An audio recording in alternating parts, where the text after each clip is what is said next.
What we're going to talk about today is how we can maintain our connection with the universe throughout the day, every day. Now, if I were sitting where you are, I'd probably be wondering, why in the world would I want to do that? But I'm sure that that each and every one of us in this room has at one time or another felt lost and abandoned and didn't know where to go. And that's when we've lost our connection with the universe. We've also had the experience when everything was going just beautifully. Things couldn't get any better, and we were so happy we couldn't wait to share our good fortune with everybody else. And that's when our connection was the strongest. And my goal today is to give you some tips so that you live more of the latter days than the former. Okay? And the message I'm going to share with you today is going to work regardless of how you view the universe. I mean, some of us view it as God's creation, others view it as a spiritual nature, others more scientifically as an energy or an essence in and of itself. But regardless of how we view the universe, all three views have one thing in common, and they recognize a greater power, a greater intellect than what we have personally. So one of the things that we're going to take a look at is how we're going to tap into this universe regardless of how you view it. And with that, we're going to understand, first of all, that we have a connection. It exists already. We don't have to go out and search for it. It's there. We just need to learn how to use it.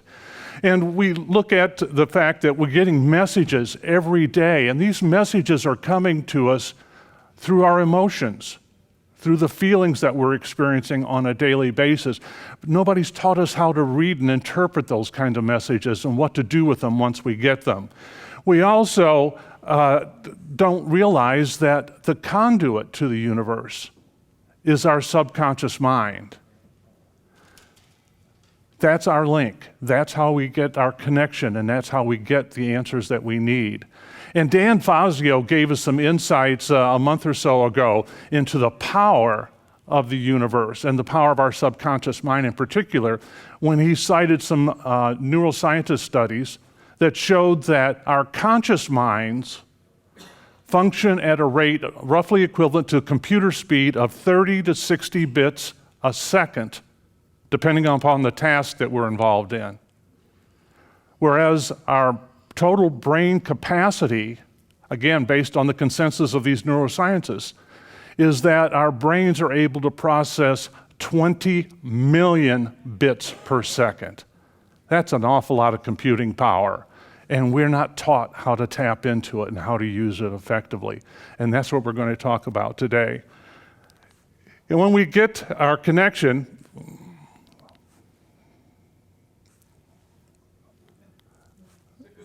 yeah, there we go.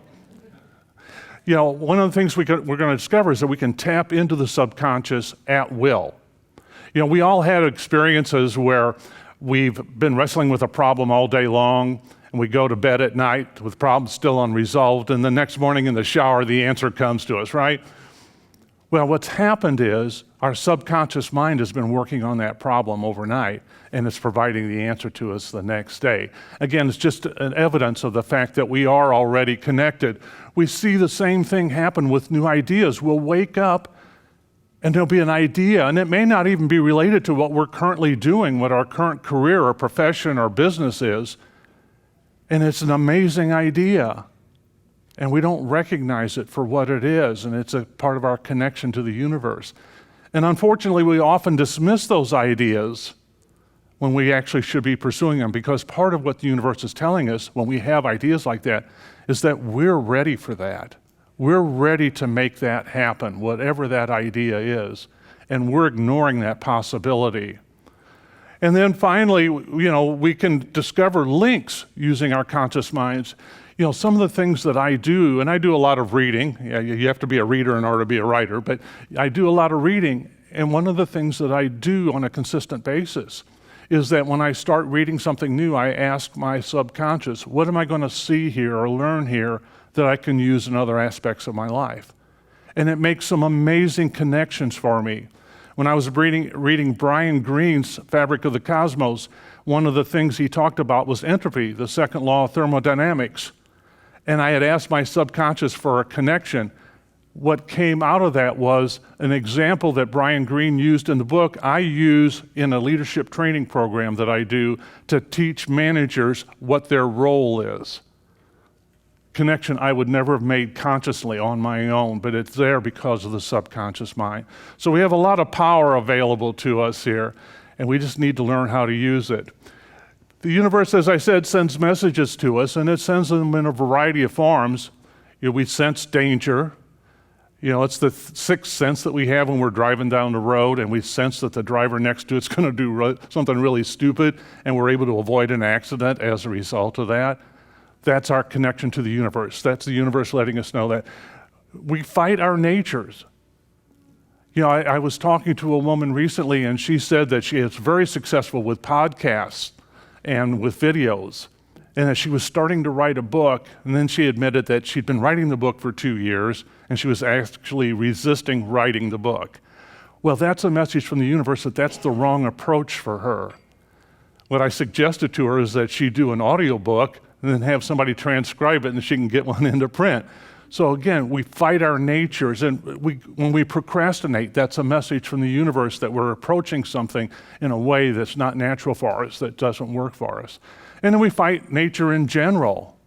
We try to persuade people. Bill was talking about selling here a moment ago, and his idea was to elicit information and to frame it in the context of what's important to them. Often we try to persuade people by using logic, and we don't approach the emotional aspect of it. We talk about the features, we don't talk about the, so we're fighting nature in that whole regard. And the reason we know that we are, or should know that we are, is again the emotional aspect. Because those are the times when we experience fear and anxiety and frustration, all the negative emotions. These are, again, messages from the universe that we need to do something differently.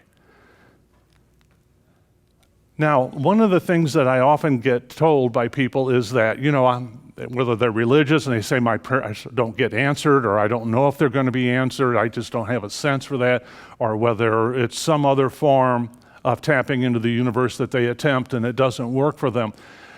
Typically what I find is the reason it's not working is that they're asking the wrong question.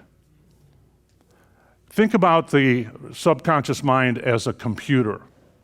It's a computer, and it's going to process what information you provide to it.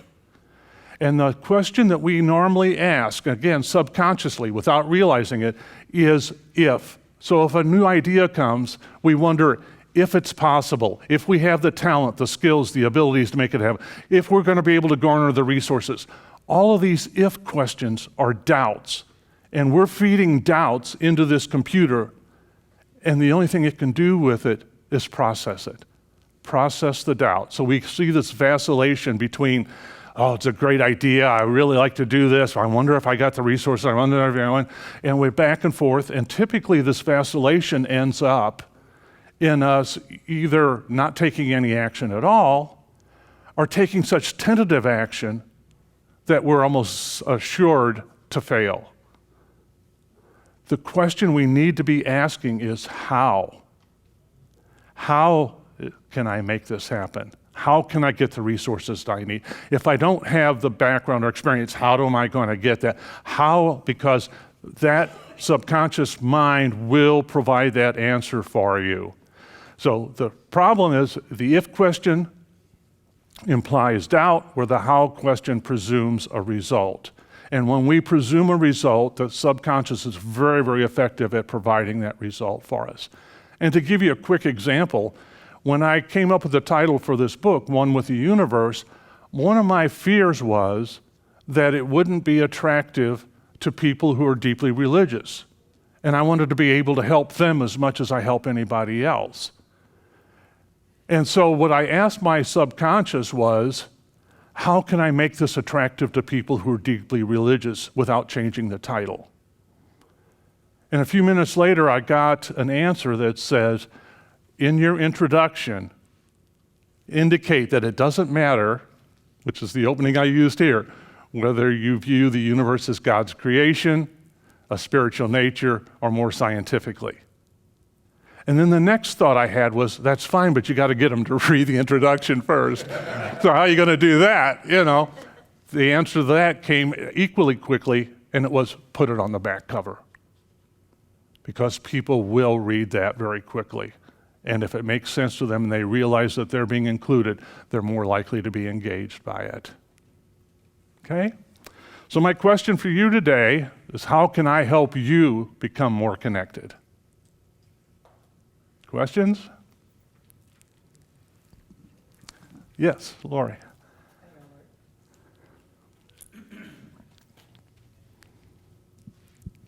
So my question would be, so how do we buy your book so that way we can get the more in-depth version? They're right there. All three of the trilogy are there. And there's an envelope there. You can leave the money in there or check. If you don't have either one, go ahead and take the books. My card's there. You can mail me a check, however you want to do it. So, thank you. How do you know what question to ask how do you know what question to ask? Let's just say you're in a networking event. How do you decide this is the question I need to ask and get there? Well, in a networking event, the question I know that I need to ask is about the other person and what their interests are and what's important to them. And it could be business or not business related. So I need to know who they are so that I can get that question, so I can get that information. And then I look for ways that I can take what I've learned from them to give them some insights into how to help them. So to Bill's point about building trust, I immediately build trust because I'm offering them a gift in that process. So my questions are always designed to come up with a question. And then subconsciously what I'm asking is, how can I take the information I'm getting and turn around and give them a benefit? And the subconscious will make that connection for me. Yes, John. Dale, I totally agree with the subconscious mind. I've been utilizing part of that in my business the past 8 or 9 months. In your recent books that you've read, is there any books that you have come across that deal more with how to really push that subconscious mindset to strengthen it and bring it out more? Well, at the risk of being self-promoting, that One with the Universe is designed to do that. But one of the books that triggered my awareness of this and my search and the awareness that's in that book was The Power of the Subconscious, The Power of Your Subconscious Mind by Dr. Joseph Murphy. That's when I first got insights into the subconscious, how it works and how effective it can be. Other questions? Yes.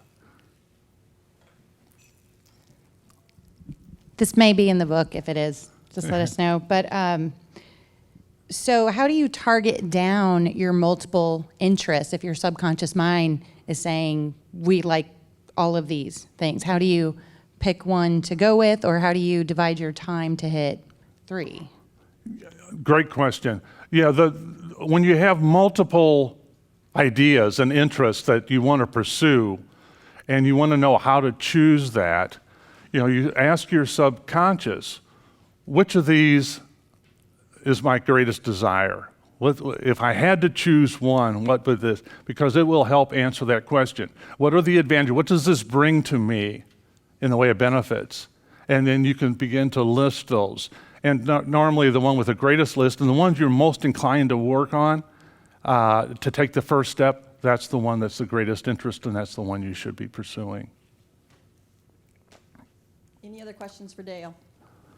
You got an obstacle. Sorry about this. Sorry, guys. Sorry about that. So, Dale, in our busy lives, as we're asking these questions to our subconscious, what is the best way to become aware that we're getting answers back? Because I think a lot of times we're so busy, the answers are there and we're getting those answers, but we're not aware enough to receive it and to hear it. What suggestions do you have for us to be able to actually see that we're getting those answers? Right. If you're really busy at the time, assign, whatever comes up, assign it to your subconscious and then continue doing what you're doing. I'll give you a perfect example of this. It was a Saturday morning a few weeks ago. I was working on a new concept, which is for a women's podcast series entitled Power is Beautiful, and there are flyers on the table on this. I was working on this, the concept had just come to me. I was starting to flesh out the marketing concept, and I get an email from Bill. And he and Glenda and Cynthia Carell are working on a project together. And Bill's email said, I wonder if we could come up with a contrarian name for this so that it looks different than what's typical, right? At the time I was working on this creative project, I got the email, nothing came to mind quickly. I sent an email right back to him and said, I'm going to assign it to my subconscious mind. I'll let you know when I have an answer, okay? And I continued working on this creative piece, which took me just a hair over an hour to complete. And with that, as I completed it, the dog came up and needed out. So in the time it took me to walk from my office to the door to let the dog out, the idea came to me. I got back to my office, emailed them with the idea, and I think you loved it, right? Okay. I looked at the timestamps. I got his email an hour and 11 minutes before I responded with an answer. And the bulk of that hour was devoted to me consciously working on a creative project. That's how quickly your subconscious mind works, and that's how you can adjust it. Don't worry about stopping what you're doing. Just submit it to your subconscious mind. How am I going to make this happen? And it'll answer it for you. The next time your mind's free, the answer is going to show up just like that. Dale, Yes. when you first started on this concept, you must have had to sharpen your ability and your habits and in order to be better at this. Do you recall, were there any particular things that you did to turn this into a more of a conscious of a habit as opposed to something, oh, gee, I forgot about this? Do you recall any of that? I recall the event that started all this, and this was probably close to 20 years ago. I was doing junior achievement work at Eureka High School, and one of the classes I was working with was the most incredible group of kids, juniors and seniors, that I had ever met. There were 28 of them. They were, excuse me, very creative, very flexible. If something didn't work, they'd abandon it, try something else. Strong work ethic, just an amazing group of kids. And the entire semester I kept wondering, what can I tell them that's going to take them to the next level? And on the last day of class, I was about halfway to the school, it hit me. And when I got there, I said to them, all of you will be successful regardless of what you choose to do. But having said that, the greatest measure of your success is going to be how many people you can teach what you already know about being successful. So this was my last opportunity to share something worthwhile for these kids, and it showed up precisely when I needed it. Once I had that experience, then I began to notice that this was happening time and time and time again. And then I read that book that I mentioned, The Power of Your Subconscious Mind, and I got that insight, and then I began to do it more consciously. I wasn't trusting it the first part was I learned to trust it. Then that trust came from greater awareness, being able to see it happening consistently. And then I read that book, and I realized that from the tips in that book, I could do this consciously, and from that point, it was just a refinement process. Here's our last question. Okay. So in support of Dale's presentation today, I'm just kind of curious with the audience, by show of hands, how many of you have thought about an issue or a problem, gone to sleep that night, and in the morning you had a clear answer for what your issue was? There you are, Dale. Everybody, right? All right. Thank you, Jim. All right, Dale, we're out of time, so if you want to wrap up. Very good. Well, I appreciate your help. If you'd like more information on these concepts, the Awareness Trilogy, as I said, is there. Also, I write a weekly blog post on these kinds of things on the website, thelifeothersdesire.com. Feel free to go out and check that out. Subscribe to it if you like. And I'll be around too for a while after the session. So if you have questions, specific questions, be happy to answer them for you. Thank you.